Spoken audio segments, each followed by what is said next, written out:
Pertanyaan berikutnya adalah dari Fani Silalahi. Selamat malam pendeta. Saya pernah mendengar seorang pembicara mengatakan tentang terang besar dan terang kecil. Terang besar adalah Alkitab, sedangkan terang kecil adalah buku-buku rohani. Pertanyaan saya, apakah Alkitab tidak cukup untuk menjadi landasan iman kita, atau maksudnya seperti apa? Dan jika memang kita perlu juga membaca buku-buku rohani sebagai terang kecil, buku-buku seperti apa yang dimaksud? Silakan pendeta. Terima kasih Saudari Fani Silalahi. Saya berharap tadi mungkin pertanyaannya tentang suatu ayat dari dalam Alkitab yang boleh kita bahas ayat itu, karena ini adalah acara tanya jawab Alkitab. Tetapi ini pertanyaan yang sangat menarik tentang terang yang besar lalu terang yang kecil. Saya tidak akan menggunakan referensi buku-buku lain untuk menanggapi pertanyaan ini. Tapi kita hanya menggunakan referensi Alkitab untuk menjawab pertanyaan-pertanyaan saudara-saudari sekalian. Di dalam Alkitab ada istilah terang besar. 1 atau 2 kali atau 3 kali disebutkan tentang terang besar. Mari kita baca Yesaya pasal yang ke-9 ayat yang kedua. Yesaya pasal yang ke-9 ayat yang kedua. Baik, saya akan bacakan Yesaya 9 ayat yang kedua. Ya. Engkau telah menimbulkan banyak sorak-sorak dan sukacita yang besar. Mereka telah bersukacita di hadapanmu seperti sukacita di waktu panen. Seperti orang ayat 1, ayat 1. Baik, kita ralat ayat 1. Silakan. Baik, Yesaya 9. Kita lagi cari ada istilah terang besar. Baik, saya ulang. Yesaya 9 ayat yang ke-1. Bangsa yang berjalan di dalam kegelapan telah melihat terang yang besar. Mereka yang diam di negeri kekelaman, atasnya terang telah bersinar. Terima kasih. Kenapa ada terang besar atau terang yang bersinar? Baca pasal yang ke-8 ayat yang ke-23. 8 ayat 23. Ya. Tetapi tidak selamanya akan ada kesuraman untuk negeri yang terimpit itu. Kalau dahulu Tuhan merendahkan tanah Zebulon dan tanah Naftali, maka di kemudian hari Ia akan memuliakan jalan ke laut, daerah seberang sungai Yordan, wilayah bangsa-bangsa lain. Ada pengharapan yang diberikan kepada orang Israel zaman dahulu. Ini bukan pengharapan sebagai satu bangsa, tetapi sebagai umat Allah pada zaman itu. Lalu kemudian pasal 9 ayat 1 mengatakan bahwa yang tadinya mereka berjalan dalam kegelapan, sekarang mereka melihat terang yang besar. Lalu terang itu telah bersinar.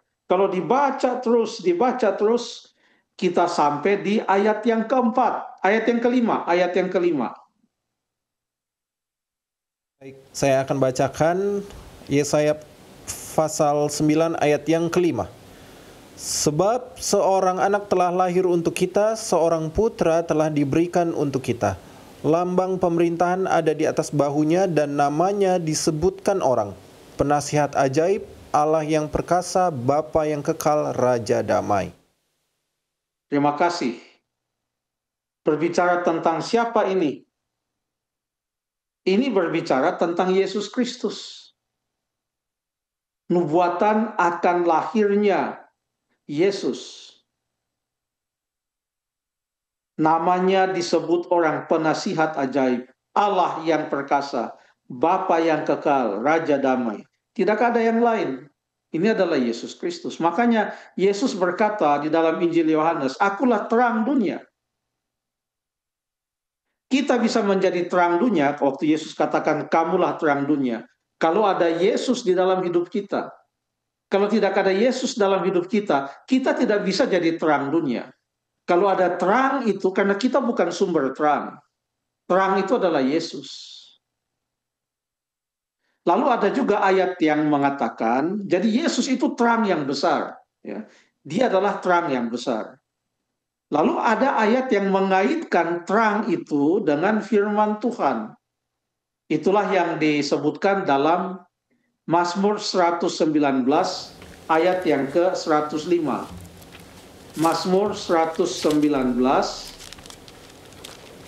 ayat yang ke-105.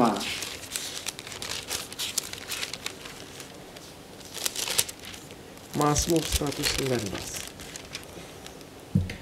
Oke. Mazmur 119 ayat 105. Firman-Mu itu pelita bagi kakiku dan terang bagi jalanku. Kenapa firman Allah itu adalah pelita bagi kaki kita dan terang bagi jalan kita? Kenapa? Karena dalam firman itu ada terang. Karena pusat dari firman Allah itu adalah Yesus Kristus. Baik yang dinubuatkan dalam perjanjian lama maupun yang menjadi penggenapan di dalam perjanjian baru. Pusatnya adalah Yesus Kristus. Kalau tidak ada pekabaran tentang Yesus dalam firman Tuhan, ini tidak bisa jadi terang. Jadi terang yang besar itu adalah Yesus. Firman ini juga disebut sebagai terang. Dan karena ada 66 kitab, mulai dari Kejadian sampai Wahyu, di mana dalam perjanjian lama, Kejadian sampai Maleaki, menubuatkan tentang Yesus. Dalam perjanjian baru, mulai Matius sampai Wahyu, pusatnya adalah Kristus. Maka tidak ada istilah yang bisa menggambarkan lebih baik lagi terang yang diberikan melalui firman-Nya ini, selain daripada menggunakan istilah terang yang besar. Kenapa ini terang yang besar? Karena ada terang yang besar di dalam firman Tuhan, yaitu Yesus Kristus. Entah itu terang kecil atau terang itu besar, itu sama-sama terang. Entah itu terang kecil atau terang besar, itu sama-sama mengusir kegelapan.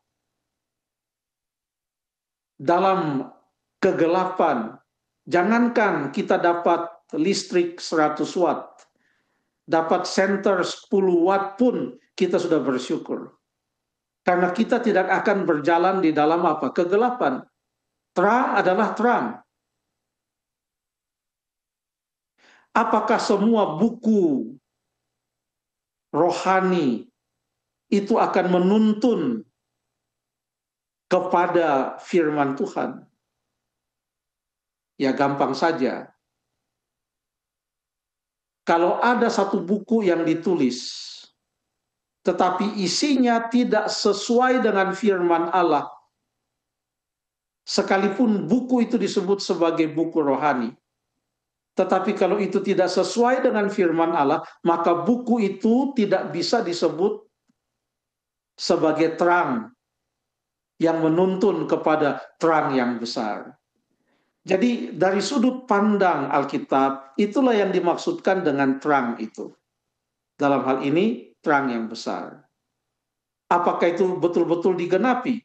Kan Yesaya pasal yang ke-9 mengatakan terang yang besar, ayat 1. Lalu ayat yang ke-5 berbicara tentang Allah yang perkasa, Bapa yang kekal, penasihat ajaib, Raja damai. Sekarang kita baca dalam Matius pasal yang keempat. Matius pasal yang keempat, tentang siapa itu?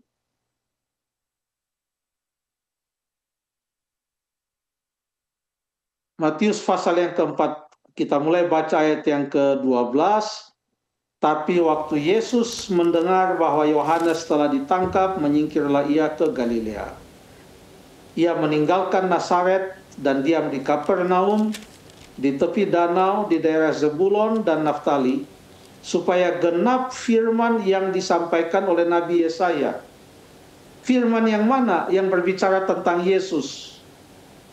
Ayat 15 tadi dibaca oleh Albert, itu di Yesaya 8 ayat 23. Lalu sudah baca juga tadi Yesaya 9 ayat 1.